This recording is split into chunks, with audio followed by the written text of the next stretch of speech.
Happy Taco Tuesday, everyone! I'm Stella Chung, and in today's fix, Outriders devs don't know how many copies it sold. Marvel Avengers senior designer confirms SpiderMan is still on track for 2021, and we have all of your Xbox Game Pass games for August.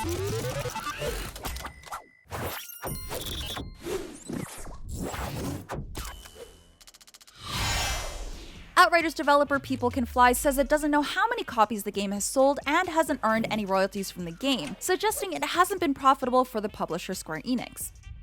Announced on the developer's investor website, People Can Fly explained that the agreement with Square meant it would receive royalties for the game's first quarter on sale by August 16, 2021. No funds were transferred, which People Can Fly suggests means that, according to the publisher, the revenues from the sale of the game are lower than the total costs of production, distribution, and promotion. People Can Fly executive Sebastian Wojciechowski added that the company had no firm data for copies sold and estimated it to be around 2 or 4 million units that would bring profitability to the first quarter of sales, but that the lack of payment by Square may argue against that case. Wojciechowski also suggested that the lack of profitability could be caused by the publisher, including distribution partnerships like how the game was originally launched on Xbox Game Pass, or that Square spent more than expected on releasing the game. But for now, People Can Fly expects more promotional work from Square Enix and expects royalties to begin later this year. Speaking of Square, Marvel's Avengers senior game designer Scott Walters has confirmed that SpiderMan is still on track to enter the game before the end of 2021.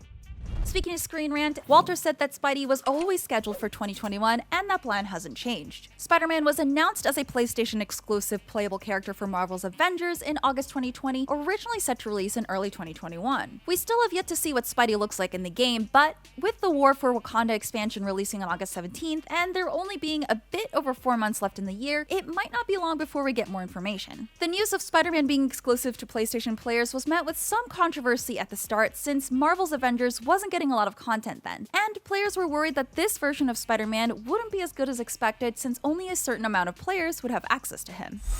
But hopefully we'll get more information soon and Spider-Man will be part of the next big wave of content for the game, especially since War for Wakanda was one of the last few items on its 2021 content roadmap so far. In more gaming news, Xbox Game Pass in August is looking incredibly exciting.